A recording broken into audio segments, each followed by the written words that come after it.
इस प्रकार की पुनरावृत्ति भारतीय जनता पार्टी दोबारा नहीं करेगी। इसी धरती से बोला था मैंने ना कि अयोध्या से भाजपा हारेगी, आज इसी धरती से मैं बोल रहा हूँ गुजरात से भी भाजपा हारेगी। आपने किस आधार पे इस कानून को बनाया कि आपको लगता है कि क्या सामान्य वर्ग ही सबको पीड़ित करता है? यूजीसी के नए नियमों की नहीं बल्कि यूसीसी की जरूरत है, सामान्य नागरिक संहिता की जरूरत है। भारतीय जनता पार्टी मुझे लगता है कि अपने मूल उद्देश्य से भटक चुकी है। जाति सूचक आधारित कानून नहीं होने चाहिए, यहाँ समता मूलक कानून होने चाहिए। इस बिल का सुगबुगाहट आपको आने वाले विधानसभा चुनाव से मिलनी शुरू हो जाएगी। ऐसे कानून हमारे अपने हिंदू भाईचारे को भी खंडित करने का काम करते हैं। धन्यवाद करता हूं मैं माननीय सुप्रीम कोर्ट को कि जिसने उस पर रोक लगाई है। हम तो संगठित हिंदुओं की बात करते हैं, हम जातिगत भेदभाव से ऊपर उठ के सभी को सामूहिक रूप से साथ में लेकर चलने की बात करते हैं। तो मैं सुप्रीम कोर्ट का तहे दिल से धन्यवाद देता हूं जिन्होंने सवर्ण समाज के बच्चों का दुख और दर्द समझा। इस प्रकार के नियम और कानून बनाया जाना ये मतलब अपने आप में हतप्रभ कर देने वाला था। भारतीय जनता पार्टी अगर ये कार्य करती है तो मेरा मानना ये है कि ये गृह युद्ध की ओर हम लोगों को ले जा रहे हैं। हिंदुत्व की पार्टी है भैया, हिंदुत्व को खत्म करने का काम किया। नमस्कार, मेरा नाम है सिद्धार्थ सूर्यवंशी। स्वागत है आप सभी का नारद टीवी के विमर्श मंच पर। दोस्तों, इस वक्त मेरी मौजूदगी है अयोध्या में, जिस तरीके से ये लता चौक है और हमारे साथ में है अयोध्या वासी, यहाँ के संत दिवाकराचार्य जी महाराज और कुछ ऐसे भक्तगण और यहाँ के निवासी। जिस तरीके से भारत सरकार द्वारा एक बिल यूजीसी को लेकर के आया गया, जिसके बाद लगातार सवर्ण समाज में नाराजगी देखने को मिली और उसके बाद में सुप्रीम कोर्ट में मामला जाने के बाद में यूजीसी के नए नियम पर सुप्रीम कोर्ट ने रोक लगा दी। इसके बाद में क्या प्रतिक्रिया है ये लोगों से जानते हैं। महाराज जी, यूजीसी बिल पे लगातार विवाद जारी है पूरे देश में, खासकर सवर्ण समाज को इस तरीके से उस बिल में ये बताया गया कि ये दोषी पहले से ही बता दिया गया। इसको लेकर कैसे देख रहे थे आप?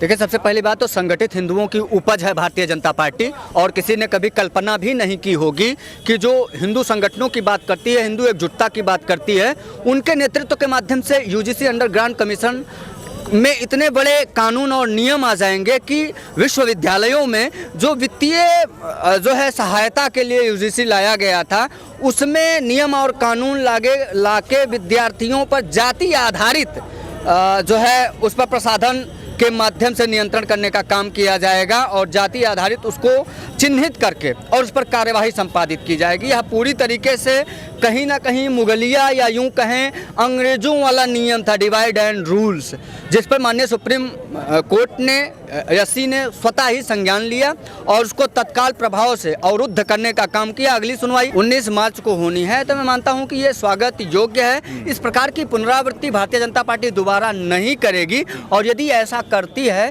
तो उन्हें खासा खामियाजा भुगतना पड़ेगा आने वाले चुनावों में। खासकर अगर हम बात करेंगे महाराज जी, जिस तरीके जो सरकार ये कहती है, जो पार्टी ये कहती हो कि एक रहेंगे सेफ रहेंगे, बटोगे तो कटोगे, हिंदुत्व की बात करने वाली पार्टी आज यूजीसी को ला करके खासकर जातीय संघर्ष कराने का काम पूरे देश में करने का कार्य रही है, तो किसको कैसे देखते हैं? ये चिंताजनक है। वही मैं बता रहा हूँ कि किसी ने कभी कल्पना भी नहीं की होगी।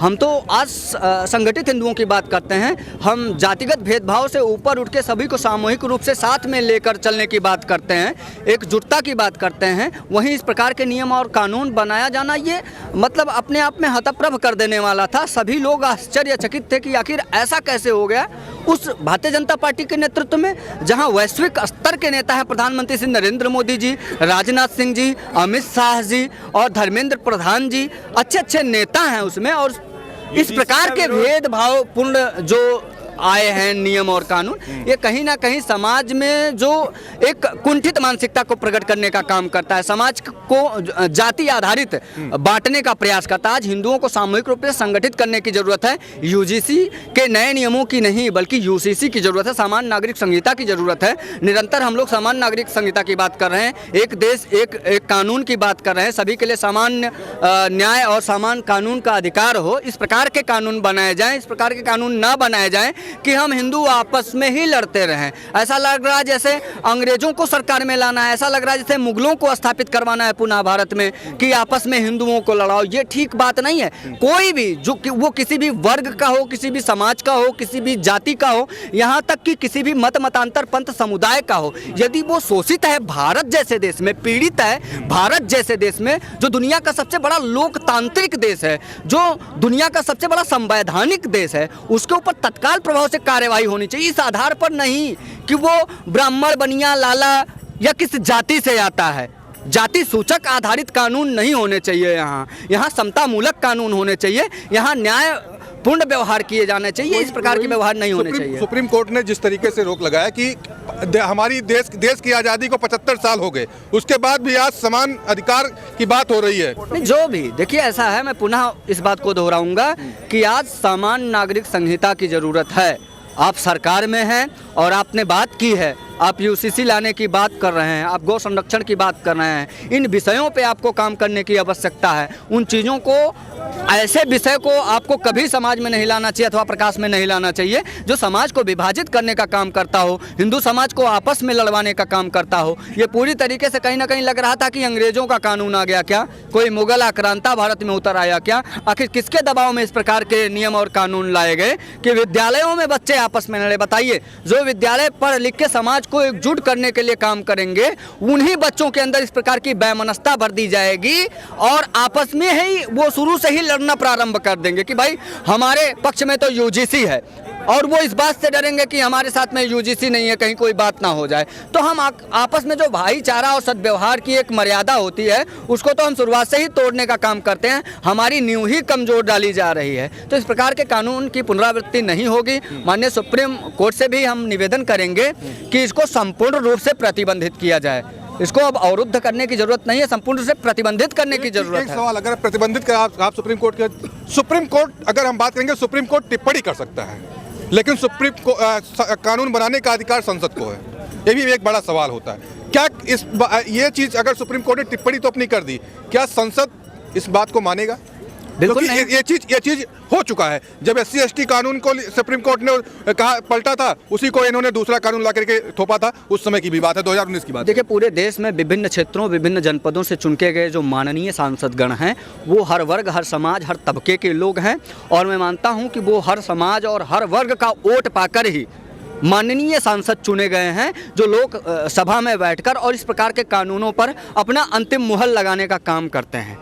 वो सारे लोग दोषी हैं जो यूजीसी के नए नियमों का समर्थन करते हैं। मैं ऐसे लोगों का बिल्कुल भी समर्थन नहीं करता हूं। भारत एक गणराज्य देश है, जहां 77वां गणतंत्र दिवस भारत ने मनाया है, और हमें स्वतंत्र रूप से आज़ादी है इस बात की कि हम कैसे नेताओं का चयन करते हैं। अगर इस प्रकार के नियम और कानून बनाए जाएं जो हमें हमारे आपसी भाईचारे को विखंडित करने का काम कर रहे हों, तो हमें भी बड़े कदम उठाने होंगे और हमें अपने नेताओं का चयन स्वतः ही अपने क्षेत्रों से करना होगा। हम कोई भाजपा का है इस आधार पर वोट दे रहे हैं, कोई सपा का है हम इस आधार पर वोट दे रहे हैं, कोई बसपा का है हम इस आधार पर वोट दे रहे हैं। और वोट दे कौन रहा है? किसी एक वर्ग या किसी एक जाति के व्यक्ति उन्हें चुनकर नहीं भेजे हैं, बल्कि सामूहिक रूप से सबका वोट पाकर वो माननीय सांसद चुने गए हैं। तो अब हमें भी इस बात का ध्यान रखना होगा कि हम उन सांसदों का चयन करें जो समाज को संगठित करने और विकास की बात कर रहे हैं। इस प्रकार की वैमनस्यता और ईर्ष्या का काम करने वालों को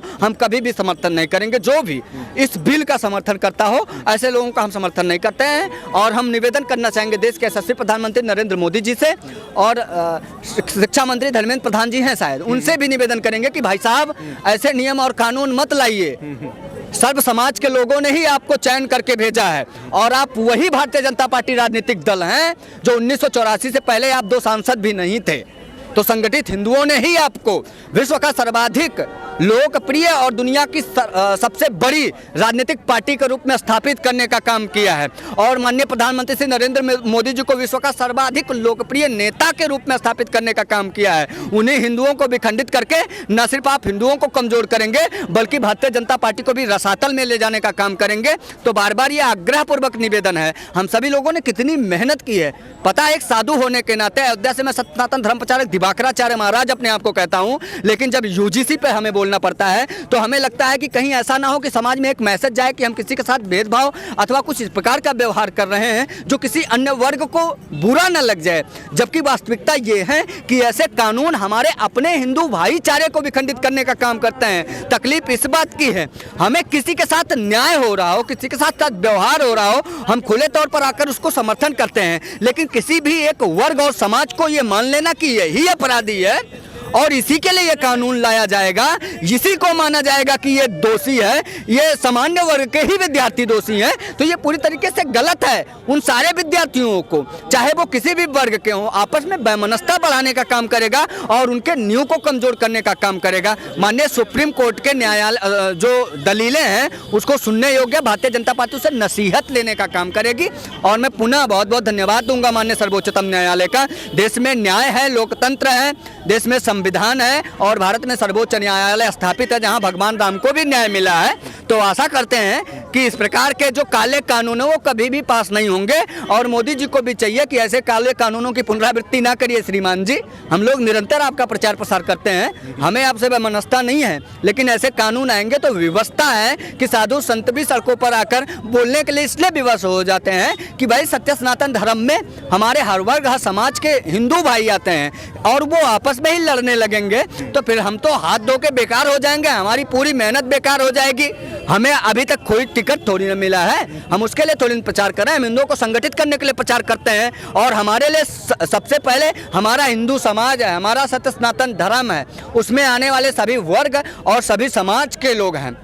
तो उनके संरक्षण में और उनके उसमें संगठन में अगर कोई खलन पैदा करने का काम करेगा तो वो दुनिया का कोई नेता हो, वो दुनिया का कोई व्यवसायी हो, वो दुनिया का कोई उद्यमी हो, वो दुनिया का कोई चैनल हो या दुनिया का कोई भी किसी भी विभाग का व्यक्ति हो, किसी भी वर्ग समाज का हो, उसका खुलेआम विरोध होगा। ऐसे कानूनों की पुनरावृत्ति नहीं होनी चाहिए, ये आदरणीय प्रधानमंत्री श्री नरेंद्र मोदी जी को समझना ही होगा। जय श्री राम। ठीक है, बहुत बहुत धन्यवाद। इस तरीके से महाराज जी आप क्या कहेंगे जिस तरीके से यूजीसी कानून को लेकर के सुप्रीम कोर्ट की टिप्पणी आई कि इस पुराने यूजीसी नए नियम को वहीं पे रोक लगा दिया गया, इसको लेकर कैसे देखते हो? क्योंकि यूजीसी नियम को लेकर के लगातार समाज सड़कों पे था। मैं अपने गीत से शुरुआत करना चाहूँगा जो बहुत सारे लोगों को याद होगा। है प्रीत जहाँ की रीत सदा, मैं गीत वहाँ के गाता हूँ, भारत का रहने वाला हूँ, भारत की बात सुनाता हूँ। मर्यादा पुरुषोत्तम भगवान श्री राम की धरती पे हम, तो उसकी चंद लाइनें कैसे हम कि जीते हो किसी ने देश तो क्या, हमने तो दिलों को जीता है हो, जहाँ राम अभी तक है नर में, नारी में अभी तक सीता है हो इतने पावन हैं लोग जहाँ मैं नित नित शीश झुकाता हूँ, भारत का रहने वाला हूँ, भारत की बात सुनाता हूँ। तो जब भारत की बात होती है और मर्यादा पुरुषोत्तम भगवान श्री राम की पावन धरती पर हम लोग इस बात को करते हैं, यूजीसी जैसे नियम को, जिसे हम याद करेंगे अगर तो एक अंग्रेजों के समय में एक आए थे, उनका नाम लॉर्ड डलहौजी था। उन्होंने डिवाइड एंड रूल भारत में लागू किया था कि बांटो और राज करो। मैं मोदी जी का फैन, कूलर, एसी, पंखा सब कुछ हूँ, लेकिन जहाँ तक बात सनातन संस्कृति की है, जहाँ तक बात भारत की, भारतीय समाज की है, तो मोदी जी से मैं एक बात पूछना चाहूँगा कि भाई मोदी जी, आप मुझे एक बात बताइए, आप जिस भारत के कानून में सबको समानता का अधिकार दिया गया है, भारत एक लोकतांत्रिक देश है, भारत कम्युनिस्टों का देश नहीं है, चाइना नहीं है भारत कि एक रूल लागू कर दिया आपको मानना ही पड़ेगा। भारत में सबकी आवाज़ सुनी जाती है। फिर आपने जब इस कानून को बनाया तो आपने किस आधार पे इस कानून को बनाया कि आपको लगता है कि क्या सामान्य वर्ग ही सबको पीड़ित करता है, चाहे वो किसी भी वर्ग का हो?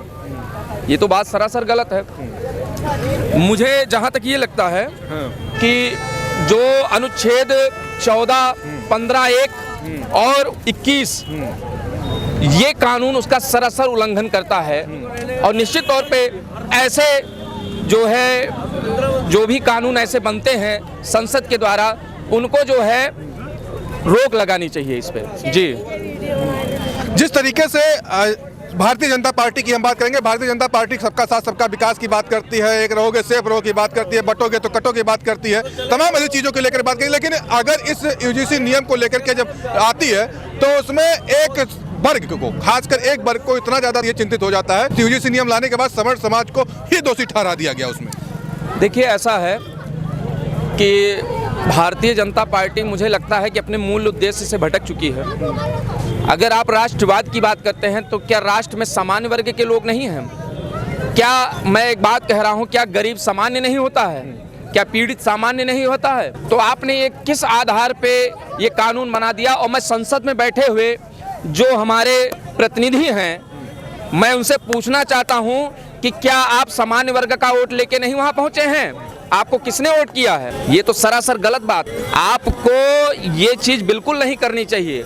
और जिन्होंने हस्ताक्षर किया उनके हाथ नहीं कांपे। क्यों? क्योंकि आपके बेटे लंदन और क्या नाम है अमेरिका में पढ़ते हैं। एक गरीब वर्ग के बच्चे यहाँ पे पढ़ते हैं, इसलिए आपने इस कानून को यहाँ पे लागू करवा दिया। और ये धन्यवाद करता हूँ मैं माननीय सुप्रीम कोर्ट को कि जिसने उस पर रोक लगाई है। लेकिन कानून तो इनको बनाना है ना।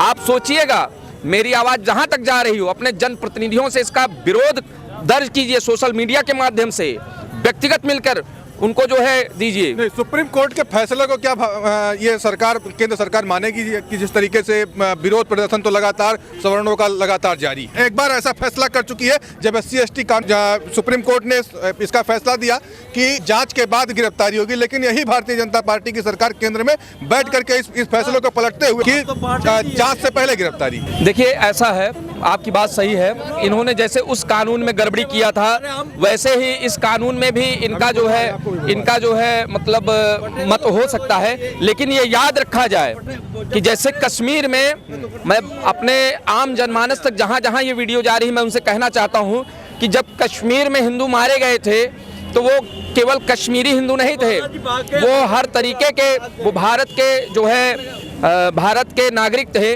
और उनके साथ अन्याय हुआ। उसी प्रकार मुझे लग रहा है कि ये जो कानून है, ये कानून गृह युद्ध को जन्म दे सकता है। क्यों? क्योंकि आपके इस कानून से जो है, जो सामान्य वर्ग है उसके बच्चे जो हैं प्रभावित होंगे, लड़ाई झगड़े बढ़ेंगे, यूनिवर्सिटियों में केस का बोझ बढ़ेगा। तो भारतीय जनता पार्टी अगर ये कार्य करती है तो मेरा मानना ये है कि ये गृह युद्ध की ओर हम लोगों को ले जा रहे हैं।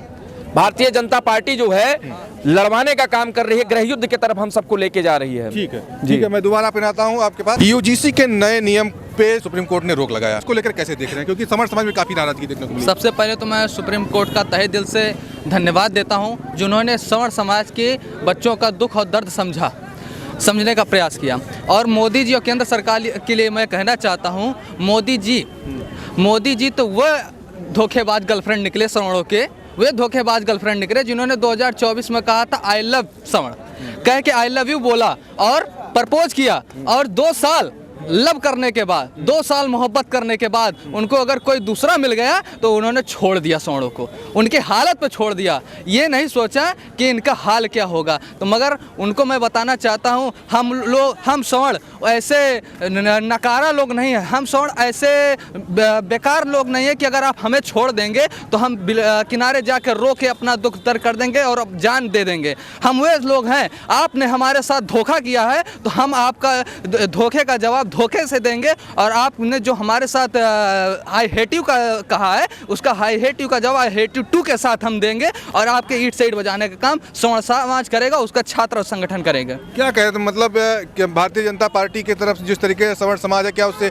इस चीज को आने से नाराजगी तो जाहिर हो ही रही है? क्या लगता है कि आने वाले समय में जब चुनाव आएगा तो इसका बदला सवर्ण समाज लेगा? क्या इस बिल का सुगबुगाहट आपको आने वाले विधानसभा चुनाव से मिलनी शुरू हो जाएगी, चाहे वो गुजरात के इलेक्शन हो, चाहे बंगाल के इलेक्शन हो, चाहे जो जहां के इलेक्शन होंगे, आपको उसकी सुगबुगाहट मिलेगी। और गुजरात से इस बार देखिएगा, न नरेंद्र मोदी साफ हो गई और न भारतीय जनता पार्टी साफ हो गई तो मेरा नाम बदल दीजिएगा, मैं नीलेश चतुर्वेदी। इसी धरती से बोला था मैंने ना कि अयोध्या से भाजपा हारेगी, आज इसी धरती से मैं बोल रहा हूँ गुजरात से भी भाजपा हारेगी। क्या बात करते हैं? गुजरात से भी भाजपा हारेगी। हिंदुत्व वाली पार्टी है भैया। अरे हिंदुत्व की पार्टी है भैया, हिंदुत्व को खत्म करने का काम किया, हिंदुत्व को खत्म करने का काम किया।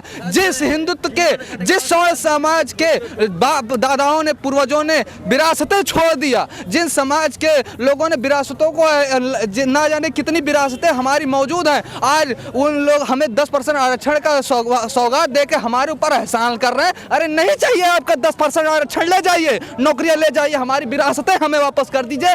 देश की अर्थव्यवस्था हमारी विरासतों से चलती है, स्वर्ण समाज के हिसाब से चलती है। और जितने भी SC ST और काफ़ी लोग जो सपोर्ट कर रहे हैं इसका मैं उनको साफ कहना चाहता हूँ, आपके एक सपोर्ट करने से कुछ नहीं होगा, क्योंकि समान सबको मैं नीलेश चतुर्वेदी अगर SC ST समाज को नरेंद्र मोदी कोई कानून लाती है तो उसका विरोध करता हूँ, मैं सबके साथ खड़ा हूँ, मगर अगर मेरे साथ घटित हुआ है तो आप मुझे अपमानित करने का काम करेंगे तो आपको भी उसका जवाब मिलेगा। चलिए बहुत बहुत धन्यवाद। यूजीसी को लेकर के हमारी चर्चा हुई, सुप्रीम कोर्ट के इस रोक के बाद में देखिए आगे क्या होता है। चलिए मिलते हैं ऐसे नए वीडियो के लिए। जय हिंद।